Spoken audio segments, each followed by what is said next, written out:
Hello बच्चों। हाँ, आप सही जगह हो बच्चों, और आप सही डायरेक्शन में चल रहे हो।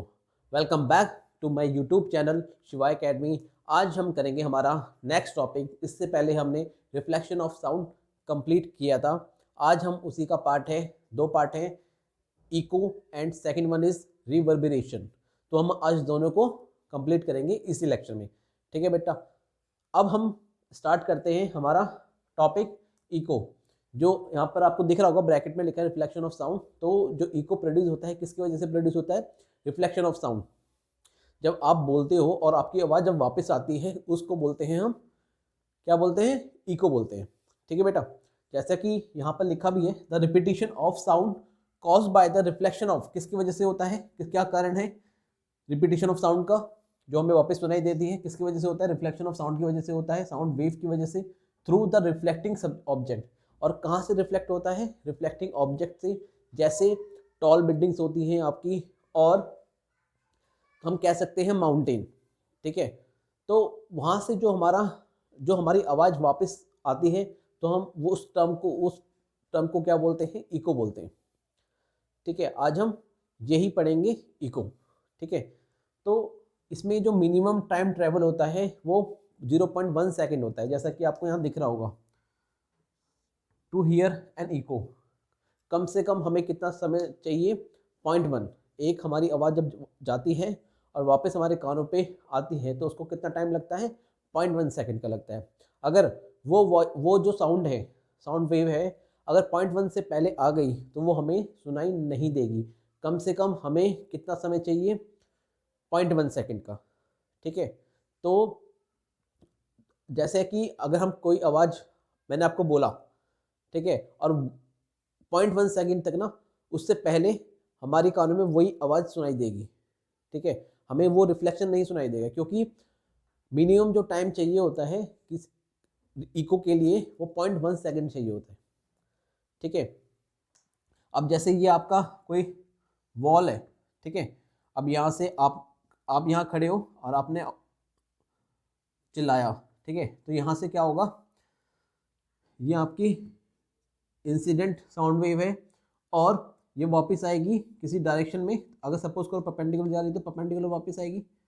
ठीक है, तो इसको जो आवाज़ आएगी वो कितना टाइम लगेगा? उसमें लगेगा मिनिमम 0.1 सेकेंड।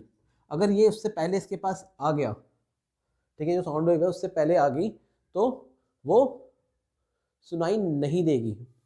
ठीक है, जैसे कि मैं यहाँ पर बोल रहा हूँ, ठीक है, तो यहाँ इको प्रोड्यूस नहीं हो रहा है। क्यों नहीं प्रोड्यूस हो रहा है? इसी वजह से प्रोड्यूस नहीं हो रहा है क्योंकि जो मेरी वॉइस है, जो इको वापस आ रही है, वो 0.1 से कम में आ जा रही है। ठीक है, तो मिनिमम टाइम कितना चाहिए? 0.1 सेकेंड। क्लियर? अब जैसे हम बात करते हैं, इसमें हमारा थर्ड पॉइंट लिखा है, the reflecting surface must be at least 7.2 metre away for this 0.1 second delay. कम से कम जो हमारा ऑब्जेक्ट है वो कितना मीटर दूर होना चाहिए? 17.2 मीटर। ठीक है, कम से कम कितना होना चाहिए? 17.2 मीटर हमारा दूर होना चाहिए ऑब्जेक्ट इको के लिए। ठीक है, तभी हमारा जो टाइम होगा वो कितना होगा? 0.1 सेकेंड। ठीक है, या हम ये बोल सकते हैं 0.1 सेकेंड के लिए जो टाइम ट्रैवल करेगा, उसमें जो हमारी डिस्टेंस होगी वो कितनी होनी चाहिए? 17.2 मीटर होनी चाहिए। क्लियर? जैसा कि अगर मैं आपको समझाऊं कि अगर इसके पास ये वॉइस आ रही है 0.1 सेकेंड में, तो उसकी जो मिनिमम डिस्टेंस है वो कितनी होनी चाहिए? 17.2 मीटर कम से कम। जैसे अगर मैं बात करता हूँ ये आए कैसे, 17.2 आया कैसे? ठीक है, अगर हम बात करते हैं, हमें ये पता है formula, speed equal to distance upon time होता है। क्लियर? अगर हम स्पीड ऑफ साउंड की बात करें, speed of sound in air, ठीक है, कितना है? 344 मीटर पर सेकेंड। क्लियर? इसमें जो डिस्टेंस, हमें टाइम कितना है? 0.1। क्लियर? अगर हम इसमें वैल्यू पुट करेंगे तो कितना आएगा? स्पीड में वैल्यू पुट करो आप, 44 इक्वल टू डिस्टेंस हमें निकालना है, और टी कितना हमारा? 0.1। तो हम इसको मल्टीप्लाई करेंगे, कितना आएगा? डी इक्वल टू 34.4 मीटर आ जाएगा। ठीक है, दिख रहा है आपको? 34 34.4 मीटर। अब ये आया कैसे, इस तरीके से आया हमारा। 7.2 क्यों लिखा मैंने यहाँ पर, वो इसलिए लिखा है क्योंकि ये आपका जो डिस्टेंस है साउंड वेव के यहाँ से यहाँ तक जो डिस्टेंस है वो 17.2 है, और जो वापस आने का डिस्टेंस कितना है वो भी 17.2 होगा। ठीक है, ये टोटल डिस्टेंस आया है कितना, जाने का साउंड वेव ट्रैवल मतलब डिस्टेंस, साउंड वेव को डिस्टेंस, यहाँ से यहाँ वॉइस जाएगी, रिफ्लेक्ट होकर वापस आएगी। ठीक है, तो टोटल डिस्टेंस कितना हो गया 34.4। बट अगर हम इस डिस्टेंस की बात करें तो वो कितना होगा, साउंड ने जो ट्रैवल किया वो 34.4 है, और जब हम इस डिस्टेंस की बात करेंगे मिनिमम डिस्टेंस कितना होना चाहिए 17.2। ठीक है, उससे कम नहीं होना चाहिए, अगर उससे कम होगा तो ये टाइम हमारा कम हो जाएगा और हमें वॉइस सुनाई नहीं देगी। क्लियर, यहाँ तक समझ में आया?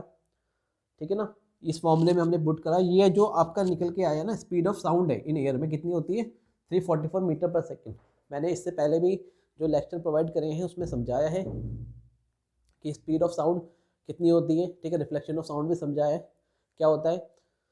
तो ये सारी चीज़ें मैंने डिस्कस पहले करी हैं। आप अगर आप नए आए हो लेक्चर में तो आप उसको ज़रूर देखिए। ठीक है, आपको क्लैरिटी हो जाएगी सब चीज़ों की। ठीक है बच्चों, अब हम करेंगे हमारा नेक्स्ट टॉपिक जो है वो है रिवर्बरेशन। ठीक है, इको तो आपको समझ में आ गया होगा उम्मीद करता हूँ।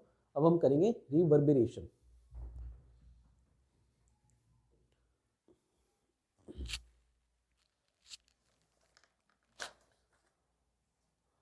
तो बेटा ये है रिवर्बरेशन, ये भी क्या होता है रिफ्लेक्शन ऑफ साउंड की वजह से होता है।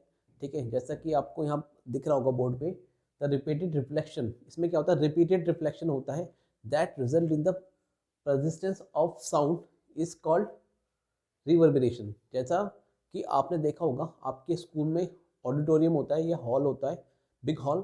ठीक है, उसमें जब बच्चे आते हैं ना बहुत सारे, ठीक है, तो अगर वहाँ क्या होगा, अगर कोई बच्चा बोलेगा तो रिपीटेड साउंड होता है। ठीक है, वो रिफ्लेक्शन के बाद मतलब जैसे आपने बोला तो वो रिपीट होता है। ठीक है, किससे होता है, जब वो हमारा जो साउंड है साउंड वेव ट्रैवल करेगी वॉल पे, वो रिफ्लेक्ट होकर वापस आएगी, फिर दूसरी वॉल पे करेगी, फिर दोबारा, मतलब उसमें क्या होगा आपका रिपीटिशन ज़्यादा होता है।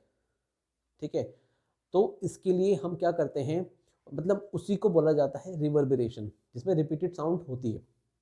ठीक है, किसकी वजह से, रिपीटेड रिफ्लेक्शन की वजह से। ठीक है, और उसको बोला जाता है रिवर्बरेशन। अब इसके लिए कि हमें क्या प्रिकॉशन लेने होते हैं, जैसा कि एक बिग हॉल है उसमें क्या कर सकते हैं हम ऐसा मटेरियल वहाँ यूज़ कर सकते हैं जो साउंड एब्जॉर्ब करे। ठीक है, जिससे शोर ज़्यादा ना हो पाए। ठीक है, तो इसको बोला जाता है रिवर्बरेशन। जैसा कि यहाँ पर लिखा है, इन एन ऑडिटोरियम और a big hall excessive reverberation is highly undesirable, होता ही है। ठीक है, to reduce reverberation the roof and wall of the auditorium are generally covered with sound absorbent. कौन सा साउंड एब्जॉर्बेंट होता है, कंप्रेस फाइबर बोर्ड यूज़ कर सकते हैं हम, रफ प्लास्टर कर सकते हैं। ठीक है, या डिफरेंट शीट आती है जो साउंड को एब्जॉर्ब करती है अकॉर्डिंग टू देयर मटेरियल, हम उसको भी यूज़ कर सकते हैं टू रिड्यूस रिवर्बरेशन। क्लियर, तो ये सिंपल है, इसमें कुछ ज़्यादा नहीं है। ठीक है, ये किसकी वजह से होता है, ये भी रिफ्लेक्शन ऑफ साउंड की वजह से होता है। ठीक है, तो ये दोनों पार्ट था रिफ्लेक्शन ऑफ साउंड का, echo and the second one is reverberation. Clear, तो आज के लिए इतना ही। अगर आपको लेक्चर अच्छा लगा हो तो लाइक करें, सब्सक्राइब करें, अपने दोस्तों के साथ शेयर करें। ठीक है, और लाइक तो करना ही है और सब्सक्राइब भी करना है। ठीक है, आज के लिए इतना ही। Thank you.